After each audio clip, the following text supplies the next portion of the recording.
Bonjour à tous, bienvenue à ce webinaire Cogilog de présentation de notre nouvelle solution, Cogilog Caisse. Je vous propose d'attendre encore, peut-être 1 minute, ou 2 que les derniers inscrits, se connectent et puis ensuite on va démarrer.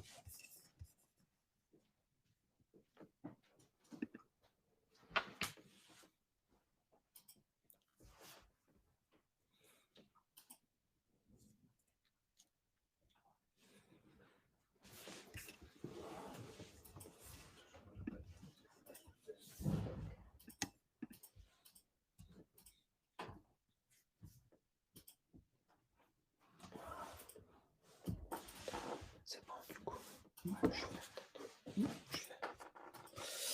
Bon, démarrons. Alors, bonjour à tous, je suis Pascal Malin, je suis le directeur de Cogilog et je suis très heureux de vous présenter aujourd'hui, sous un format, webinaire express, notre nouvelle solution, Cogilog Caisse pour, l'encaissement des clients en point de vente.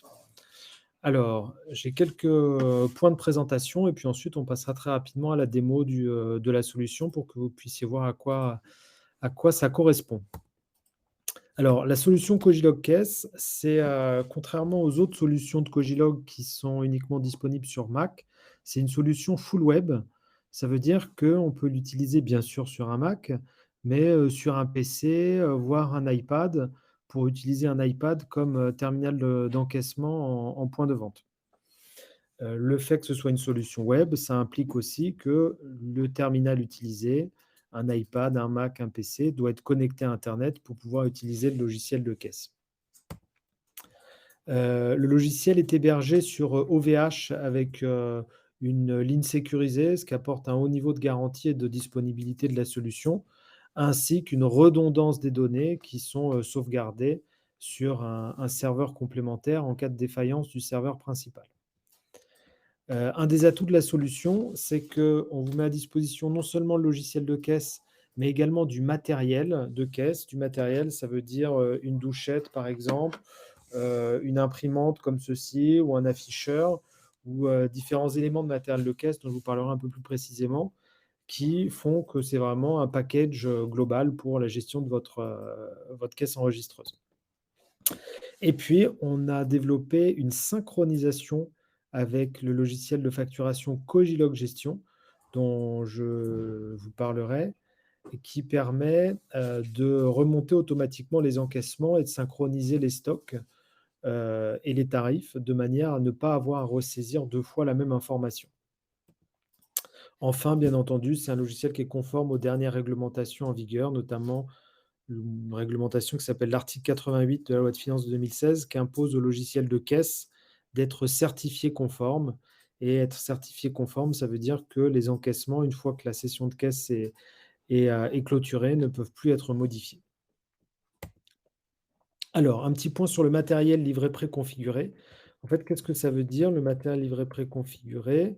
Ça veut dire que, quand, vous achetez l'imprimante, on vous l'envoie par la poste et elle est directement, cette imprimante, livrée préconfigurée. Ça veut dire que vous n'avez aucun réglage à faire, il suffit de la brancher à internet et une fois qu'elle est connectée à internet, dès lors que vous imprimerez un ticket de caisse, il sortira de cette imprimante-là. Les autres matériels complémentaires, tels que l'afficheur ou les douchettes que vous utilisez, sont connectés à l'imprimante et de ce fait, vont être automatiquement connectés à votre logiciel de caisse. Et donc les matériels dont on parle, ça peut être, l'afficheur, les douchettes, ça peut être aussi un terminal de point de vente si vous le souhaitez, hein. Ce qu'on appelle un terminal de point de vente, c'est un écran tactile avec un ordinateur à l'intérieur qui permet, d'être utilisé comme caisse enregistreuse. Le tiroir caisse. Si vous souhaitez, fonctionner avec un iPad, on peut aussi vous mettre à disposition des supports d'iPad un petit peu inclinés qui permettent de le visser sur le comptoir pour utiliser l'iPad comme caisse comptoir et bien entendu l'imprimante à tickets. En tout cas, l'imprimante à tickets pour le moment, tant qu'on fait encore des tickets, peut-être que dans quelques années ce sera plus, obligatoire, mais pour l'instant, on continue d'imprimer des tickets de caisse papier. Et puis dernier point avant de passer à la démo, la synchro avec Cogilog Gestion, qu'est-ce que ça implique? C'est un connecteur qui est natif entre le logiciel de caisse et le logiciel de gestion commerciale pour faire circuler l'information dans les 2 sens et éviter toute ressaisie. Ce connecteur, il permet premièrement de créer automatiquement vos produits dans Cogilog Caisse à partir de votre, catalogue de produits de Cogilog Gestion, la liste des produits. Une fois que vous avez créé un produit dans Cogilog Gestion, vous pouvez le synchroniser avec la caisse et ça va le créer dans la bonne famille de produits dans le logiciel de caisse. Ça va automatiquement mettre à jour les stocks et les tarifs dans le logiciel de caisse dès lors que vous créez un produit ou modifiez un stock ou un tarif dans Cogilog Gestion. Si vous utilisez la gestion des stocks dans Cogilog Gestion, avec par exemple les commandes fournisseurs, dès lors que vous avez une commande fournisseur, votre stock augmente. Dès lors que vous faites une facture client, votre stock diminue. Bah, du coup, tout ça, à chaque modification du stock, c'est envoyé dans la caisse. Pareil pour les tarifs. Et puis enfin et surtout, c'est probablement la fonctionnalité la plus importante au quotidien, c'est la remontée, des encaissements, de Cogilog Caisse dans Cogilog Gestion. De cette manière, quand vous encaissez un produit et bah, vous le remontez dans Cogilog Gestion, votre stock de Cogilog Gestion est mis à jour et c'est grâce au réglage de vos produits de Cogilog Gestion en comptabilité que le transfert en comptabilité de vos ventes faites en caisse comptoir se font sur le même modèle que le transfert en comptabilité de vos ventes qui sont faites avec Cogilog Gestion. Vous n'avez pas 2 fois à faire le paramétrage de vos comptes comptables. Tout ça pour dire que ces 2 outils qui sont indépendants l'un de l'autre, hein, Cogilog Gestion, c'est toujours installé sur un Mac et Cogilog Caisse, c'est un outil qui est disponible en ligne, mais qui se parlent l'un avec l'autre. Ah oui, et puis dernier point, la conformité à la réglementation, applicable au logiciel de caisse. Le logiciel, suit les dernières, réglementations en vigueur et notamment la fameuse, certification de conformité à l'article 88 de la loi de finances 2016 et vous avez la possibilité par ailleurs directement depuis votre interface du logiciel de caisse de télécharger votre attestation lorsqu'elle vous est demandée par votre expert comptable au moment de la clôture des comptes. Donc voilà pour cette petite partie d'introduction. Ce que je vous propose, c'est de passer désormais à la démo pour que vous puissiez concrètement voir à quoi ça ressemble. Et ensuite, peut-être à la fin, on prendra toutes les questions que vous aurez pour vraiment essayer que le produit n'ait plus de secret pour vous. Alors, passons à la démo. Du coup, je quitte PowerPoint. La démo, je vais la faire depuis un navigateur Internet. Donc là, en l'occurrence, j'utilise Chrome, mais vous pourriez utiliser Safari ou Firefox. J'utilise Chrome et sur Chrome, je vais aller sur cet onglet-là. Voilà. Donc là, je suis sur Chrome et sur la page du logiciel de caisse. Quand on ouvre le logiciel de caisse, on doit d'abord s'identifier. Vous pouvez avoir autant d'utilisateurs que vous le souhaitez. Généralement, pour des soucis de performance, on essaie de ne pas créer plus de 5 utilisateurs, mais théoriquement, vous pourriez avoir davantage d'utilisateurs si vous le souhaitez. Un utilisateur, lorsqu'il commence sa journée, il va simplement s'identifier en donnant son nom, là c'est admin, et son mot de passe. Moi j'ai enregistré. Connecté. Comment? Voilà. Donc, on commence la journée, on doit ouvrir sa caisse. L'action d'ouvrir sa caisse, c'est d'indiquer quelle est la somme en euros présente dans la caisse. Donc là, par exemple, j'ai 15,50 € en caisse. Voilà, mon logiciel de caisse est ouvert. Il se présente désormais de cette manière-là. Du coup, on a ici ce qu'on appelle des raccourcis ou des tuiles de caisse. En fait, on va commencer par la première étape qui est de simuler finalement un encaissement. En fait, pour sélectionner des produits, quand vous encaissez un client, vous avez plein de manières de faire. Et ça va s'adapter, on va dire, aux différents types d'organisation. Le premier cas de figure, c'est vous allez ici une petite barre de recherche où vous pouvez taper le nom d'un produit. Par exemple, si je tape fraise, il va me trouver un produit, il n'y a qu'un seul produit qui s'appelle fraise, il va me trouver celui-ci. Si je tape confiture, il va me trouver tous les produits qui ont le nom confiture dans leur nom. On peut aussi rechercher des produits, non pas par leur nom, mais par leur code produit.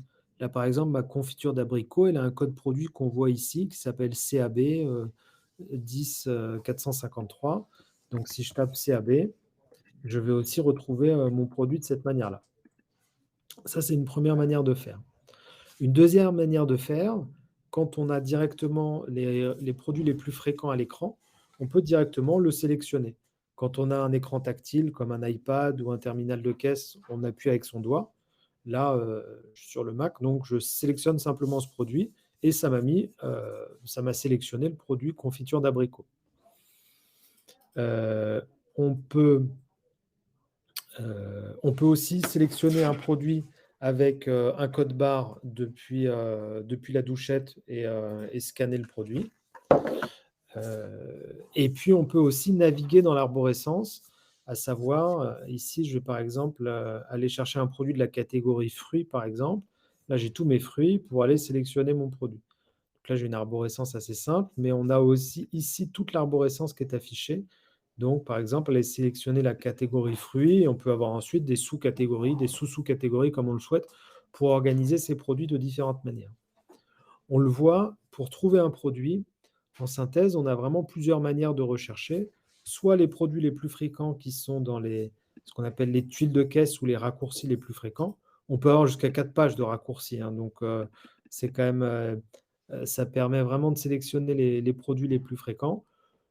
Donc, je disais, soit les tuiles de caisse, soit aller chercher avec le menu de navigation ici, soit aller chercher avec le libellé ou le code produit dans la barre de recherche, soit bien sûr, quand on a les codes barres des produits, scanner avec la douchette.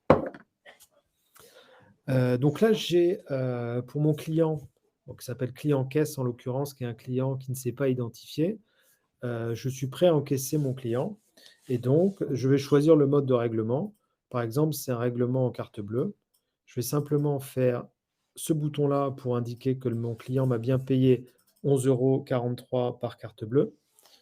Pour information, l'afficheur, il indique aussi bien entendu 11,43 € qui est le montant à payer. Le règlement est passé avec mon terminal de point de vente. Je peux faire valider et imprimer le ticket. Et le ticket est passé. Et en théorie, mon imprimante va sortir le ticket.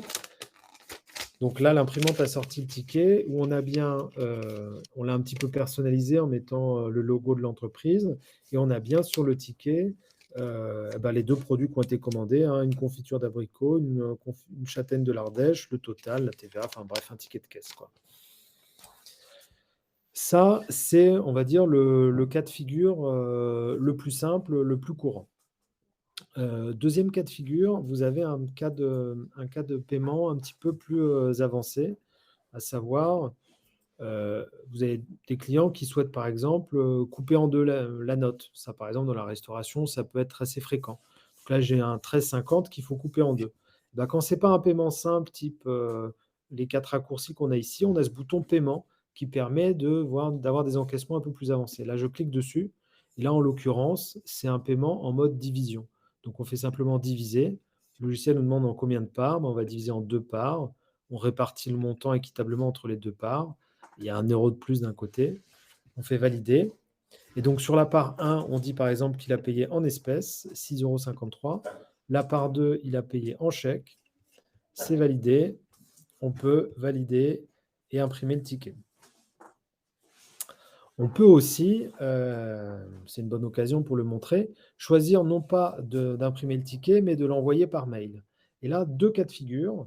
Soit le client est déjà un client existant qui existe en base, soit il s'agit d'un nouveau client. Là, on va prendre le cas d'un client, c'est un nouveau client. On va lui dire envoyer le ticket par email, mais comme il n'existe pas, on va simplement lui demander son mail. À quel email est-ce que je l'envoie? À tel mail. Et c'est parti. On peut même lui demander à cette occasion s'il souhaite s'abonner à la newsletter pour avoir ce qu'on appelle un opt-in, c'est-à-dire le droit de conserver son email pour lui envoyer des informations à l'avenir. Si on ne coche pas ça, le mail sera envoyé, mais on n'aura pas stocké en base de données l'email parce qu'on ne lui a pas demandé l'autorisation de le stocker. L'email a été envoyé. Donc ça, petit cas de figure assez simple, division du paiement.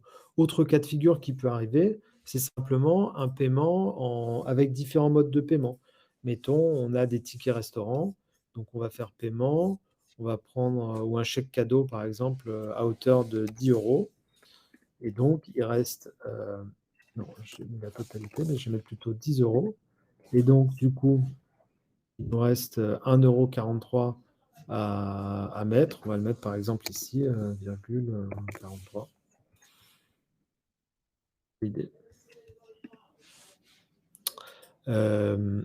Voilà, ça c'est un premier cas de figure qui peut t'arriver.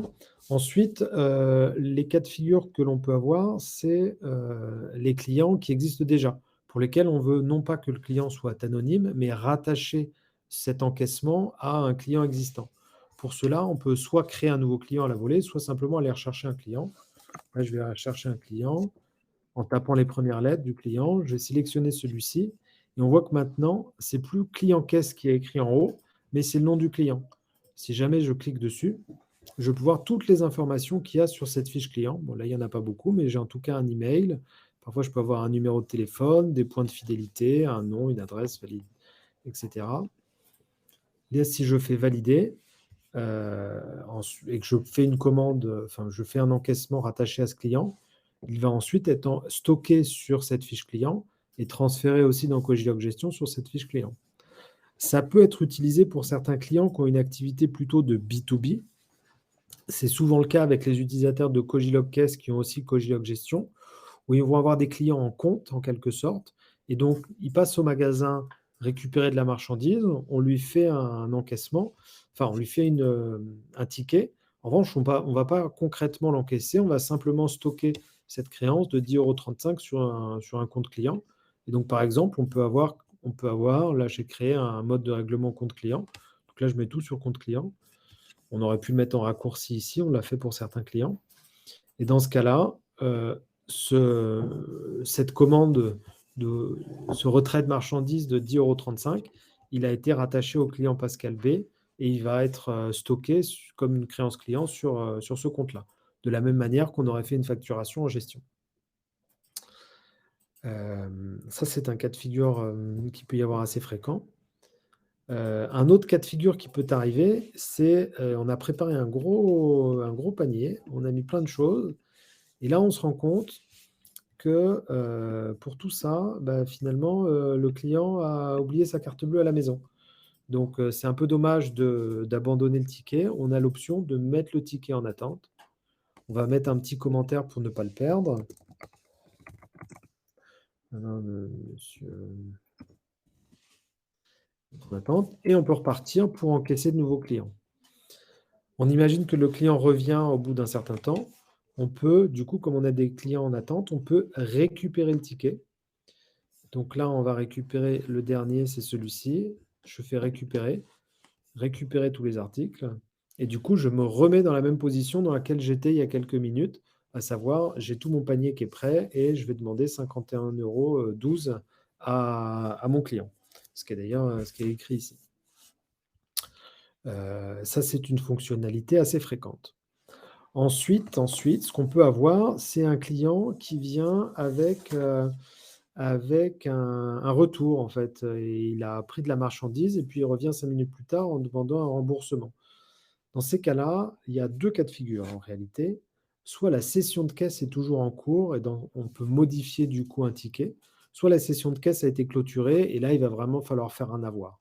Là, la session de caisse, elle est toujours en cours. Donc si mon client revient, je peux simplement aller consulter l'historique de mes encaissements et me dire, tiens, c'est, mettons cette commande-là, de 10,43 €. Le client souhaite annuler sa commande ou annuler toute une partie de la commande. On va faire, mettons, annuler totalement la commande. On fait valider l'annulation. On récupère, enfin, on rembourse le client et on a remis les données en stock et donc la commande a été annulée. Si jamais on devait aller à une commande antérieure à la date de clôture de la facture, mettons une commande d'il y a plus longtemps, celle-ci, qui a déjà été collectée, transférée. Là, si on fait un remboursement, alors,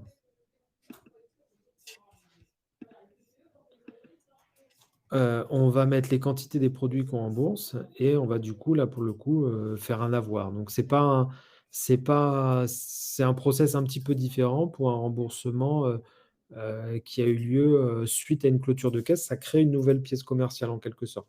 Alors que quand on est toujours dans la session de caisse, on modifie une des pièces commerciales en cours.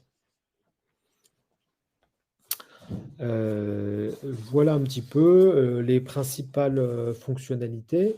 Dernière chose sur la gestion des clients que j'ai oublié de vous dire, c'est bien sûr, on peut créer on a vu tout à l'heure qu'on pouvait rechercher un client par son nom, mais on peut aussi créer une fiche client à la volée, hein. On peut dire, monsieur, est-ce que vous souhaitez vous inscrire dans notre fichier client? Oui, et du coup, on va directement créer les informations de la fiche client qui va aussi, en fonction des réglages qu'on a mis, potentiellement créer une fiche client dans Cogiloc Gestion. Je crois qu'on a vu les principales fonctionnalités de l'encaissement au quotidien sur l'utilisation du logiciel de caisse. À la fin de la journée, il y a quand même une action à faire, c'est ce qu'on appelle la clôture de la caisse. Quand on a terminé son travail, eh bien, on recompte sa caisse, enfin, on ferme la caisse déjà pour plus prendre de nouveaux encaissements, et on fait ce qu'on appelle la clôture de la caisse avec le fameux ticket Z. Donc, on va ici dans les petits boutons hamburger, on fait clôturer la caisse. Quand on clôture la caisse, on doit vérifier que ce qu'on a concrètement dans le tiroir caisse, ça correspond effectivement à ce qu'on a renseigné dans le logiciel. Donc là, le logiciel, il me dit que j'ai 22,03 €. Donc, si j'ai bien 22,03, je mets cette information. J'ai dû recevoir un chèque de 6,52. C'était mes deux clients qui ont séparé la caisse. Des cartes bancaires pour 11,43 €. Et voilà. Et non. Et un client en compte pour 10,35 €. Si c'est bon, je peux faire valider et imprimer le ticket Z. Le ticket Z, c'est ce ticket qui récapitule l'ensemble des encaissements de cette session de caisse. Normalement, il va récapituler. Alors, il est un peu plus long, le ticket Z. Je ne sais pas si vous le voyez, le ticket Z, il récapitule bien, l'ensemble des ventes des produits qui ont été vendus, avec finalement le chiffre d'affaires réalisé au cours de cette session de caisse et les différents modes de règlement correspondant à cette session de caisse. Voilà, on a fait un premier panorama du logiciel de caisse. Je vais maintenant vous montrer quelques éléments de synchronisation avec le logiciel de gestion commerciale. Pour cela, j'ouvre le logiciel Cogiloc Gestion, que certains d'entre vous connaissent peut-être. Je choisis la société sur laquelle je travaille. C'est une société qui s'appelle Cogiloc Caisse. Alors là, ceux d'entre vous qui connaissent Cogiloc Gestion reconnaissent le logiciel. On a ici l'écran des factures. Et en fait, on a un petit bouton qui s'appelle Liaison. On dit qu'on se lie avec Cogifruit, c'est le nom de ma caisse. On va pouvoir importer les commandes. Et du coup, c'est allé assez vite. Je ne sais pas si vous l'avez vu, mais on a importé ici, je pense, 3 commandes aujourd'hui. 2 sur des clients caisse et une sur un client nommé Pascal B. Si jamais je rentre dans ces commandes, j'ai le détail de cette commande, enfin cet encaissement. C'était des abricots du Roussillon et des châtaignes de l'Ardèche, au tarif qui a été encaissé, et puis un encaissement mixte espèces plus chèque. Et celle-ci, c'était les produits qu'on avait mis et il était en compte client. Donc, on récupère l'ensemble des informations qu'il y avait sur le ticket. Dans le cas de figure où on aurait créé à la volée un client dans Cogilog Caisse, il aurait aussi potentiellement, en fonction des réglages, créé un client dans Cogilog Gestion au moment où on rapatrie les commandes. De cette manière-là, quand on a rapatrié les commandes dans Cogilog Gestion, on a un stock dans Cogilog Gestion qui est vraiment le stock pivot pour l'entreprise, puisque s'il y a eu des entrées dans Cogilog Gestion ou des sorties dans Cogilog Gestion, le stock est à jour. Et quand on a synchronisé les commandes de caisse, on a importé toutes les sorties de stock qui ont eu lieu dans Cogilog Caisse. Donc ça, c'est, comme je le disais, la fonctionnalité cœur, c'est le rapatriement des commandes. Mais on a aussi d'autres fonctionnalités plus avancées pour le lier. Par exemple, on peut transférer les produits sur la caisse ou alors mettre à jour les stocks des produits, mettre à jour le prix des produits. Donc, tout ça, c'est possible grâce au connecteur.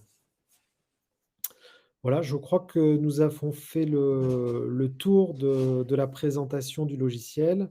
Je regarde si nous avons reçu des questions.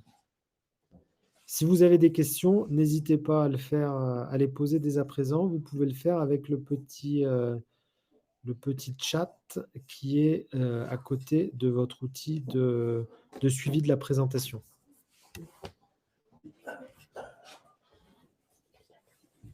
Ah, je ne sais plus comment je peux voir. Gestion magasin calendriation.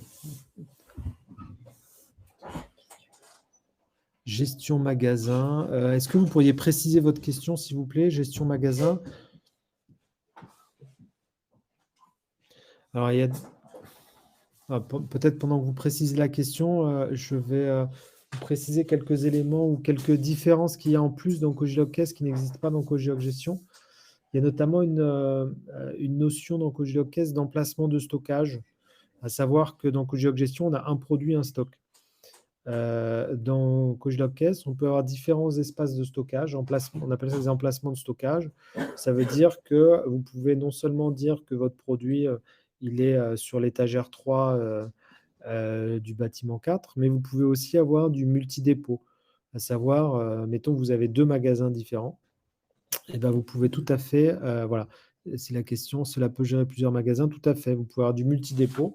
Donc vous pouvez avoir, il y a un peu 2 cas de figure pour le multi-magasin. Soit vous avez une seule entité juridique et donc un seul dossier de gestion. Donc vous avez un seul Cogilog Gestion et mettons 2 magasins et du coup vous avez 2 sessions de caisse autonomes qui se connectent au même Cogilog Gestion pour aller dans la même comptabilité. Mais par contre, vous avez 2 espaces de stockage.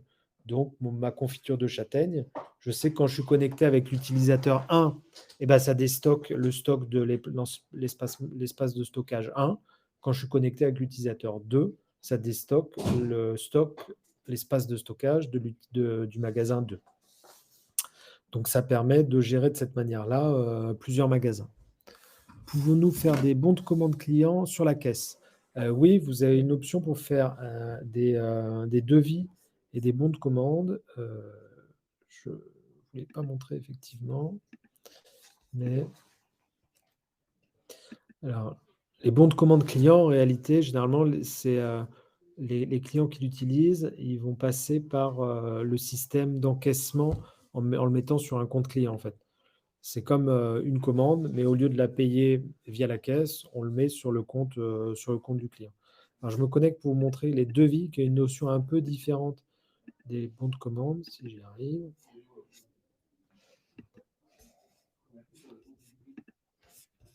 Superbe.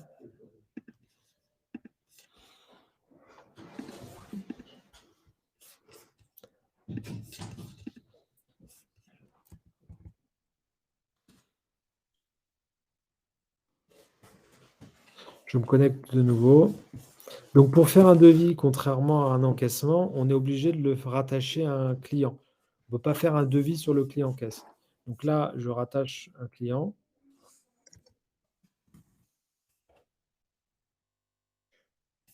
Et on n'a pas activé sur cette base-là l'option de créer des devis. Mais sinon, vous voyez le bouton ici qui est grisé. Je suis identifié. Vous voyez ici le bouton créer un devis et ça permet de faire la même chose. Et au lieu que ce soit stocké comme un encaissement, c'est stocké comme un devis. Comment? Ah, il faut mettre des produits. Voilà, il faut qu'il y ait des produits. Et quand il y a des produits, on peut créer un devis. Donc là, avec nos 2 produits, on peut mettre du texte en plus et le valider. On peut l'imprimer ou l'envoyer par mail. Et là, du coup, le format d'impression est je ne sais pas s'il va sortir ici, je ne suis pas sûr. Et plutôt orienté format devis, mais ce qui est sûr, c'est que c'est pas un. Il faut qu'ici, j'ai choisi mon client.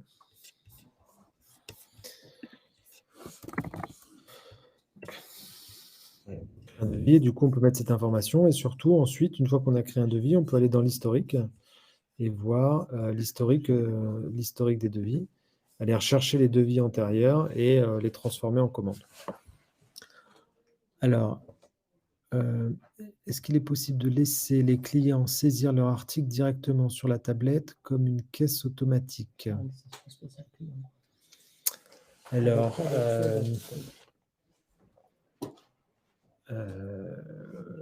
je réfléchis, hein. C'est la première fois qu'on me pose cette question. En soi, je n'ai pas de contre-indication sur le fait qu'ils saisissent leurs produits. Je me pose simplement la question des droits d'utilisateur. Du coup, il faut quand même l'intervention d'un caissier pour valider le le mode de paiement. Heu, je pense que techniquement, c'est possible, mais l'ayant jamais fait, il faut qu'on se pose quand même toutes les bonnes questions. Donc je veux pas trop réagir, je veux pas trop réagir à chaud.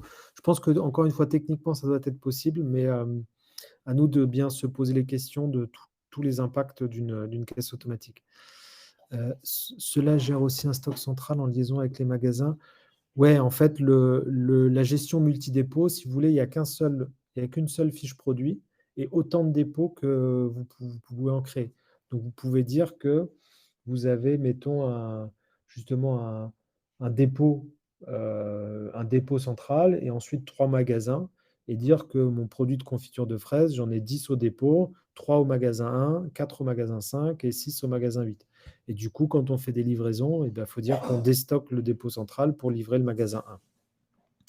Y a-t-il une sauvegarde numérique des tickets de caisse? Le récap en sortie de caisse est-il numérique ou seulement imprimé? Alors, on peut à tout moment ressortir. Alors, ces tickets de caisse PDF, ils sont pas enregistrés en PDF, enfin, ces tickets de caisse papier, ils sont pas enregistrés en PDF. En revanche, on peut à tout moment aller, bien entendu, dans l'historique pour ressortir, soit selon ce format-là, soit au format facture, le détail des commandes. Et on peut aussi en faire une édition. Dans tous les cas, le fait que le logiciel soit certifié fait que, on garde en base de données au moins 5 ans l'ensemble des informations qui sont, qui sont dans la base de données. Est-ce une obligation d'imprimer le ticket Z? Non, non, pas du tout. C'est pas une obligation d'imprimer le ticket Z. D'ailleurs, au moment de la validation de la caisse, on n'est pas obligé de l'imprimer. Est-ce que les commandes se mettent à jour au fil de l'eau ou uniquement à la clôture? Alors, heu, ni l'un ni l'autre, on n'est pas obligé d'avoir clôturé la caisse pour les importer dans Cogeoc Gestion. En revanche, ce qu'il faut faire, c'est appuyer sur ce petit bouton, liaison, pour récupérer les commandes. Pourquoi est-ce que il faut appuyer sur ce petit bouton et ça ne se fait pas tout seul? Parce que parfois, il peut y avoir des cas de figure où la commande, elle remonte pas. Je vais prendre l'exemple, on a créé manuellement dans la caisse un produit avec un code produit qui n'existe pas dans la gestion. Et bah, du coup, quand on va vouloir juste remonter la commande dans la gestion, il ne va pas savoir sur quel produit le mettre. Donc il va bloquer, il va dire: «Attention, j'ai un produit qui n'existe pas». Et du coup, c'est pour ça qu'on a toujours souhaité conserver cette synchro, manuelle. Alors, elle est manuelle, mais il suffit de cliquer sur un bouton pour le synchroniser, parce que parfois, il peut y avoir des anomalies et c'est utile qu'il y ait l'humain qui gère Cogeoc Gestion, qui soit au courant de cette anomalie.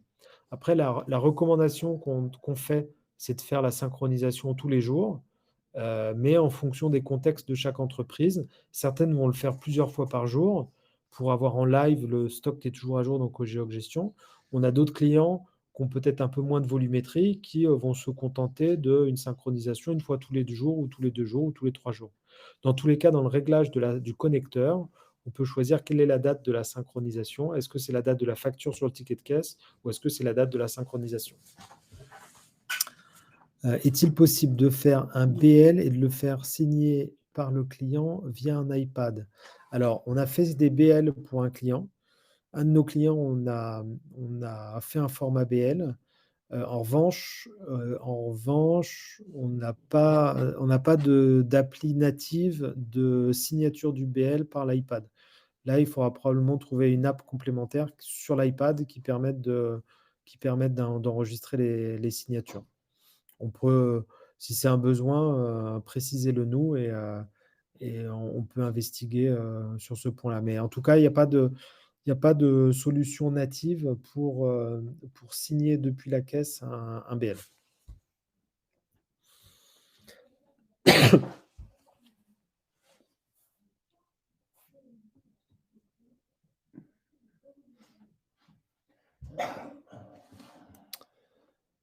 Heu puis-je proposer d'arrondir mon ticket de caisse pour une association en Oui. période de fin d'année comme en période de fête de Noël? Je crois que c'est un développement spécifique qu'on a fait sur un client, mais je ne pense pas que ce soit, proposé nativement.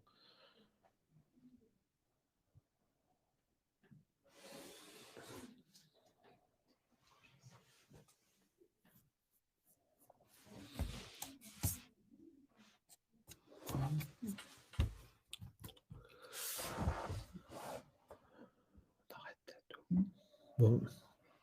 Ah, encore une question.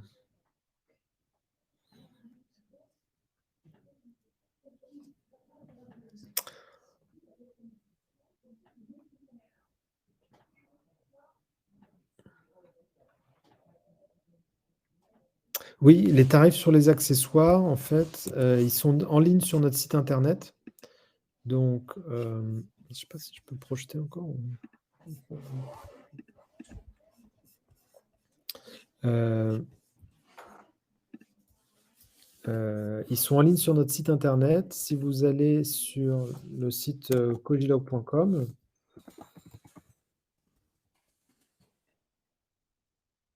vous allez sur l'onglet gestion du site internet et ensuite sur la page Cogilog Caisse, vous verrez que, si vous descendez un petit peu, il y a la présentation de l'ensemble du matériel et des tarifs. Donc le tiroir caisse, il est à 79 €, l'imprimante à tickets, elle est à 335 €, un rouleau de 50, 50, rouleaux, enfin un carton de 50 rouleaux, c'est 79 €. L'afficheur, il est à 220 €. On a 3 types de douchettes. Bref, tous les tarifs sont en ligne. En gros, ce qu'on peut retenir, c'est que, pour un point de vente, enfin pour une caisse, le pack complet, douchette, afficheur, imprimante, tiroir, c'est autour de 900 € en général. Notez que si vous en avez, enfin si c'est problématique pour vous, on peut avec notre partenaire vous proposer des solutions de leasing sur 3 ans.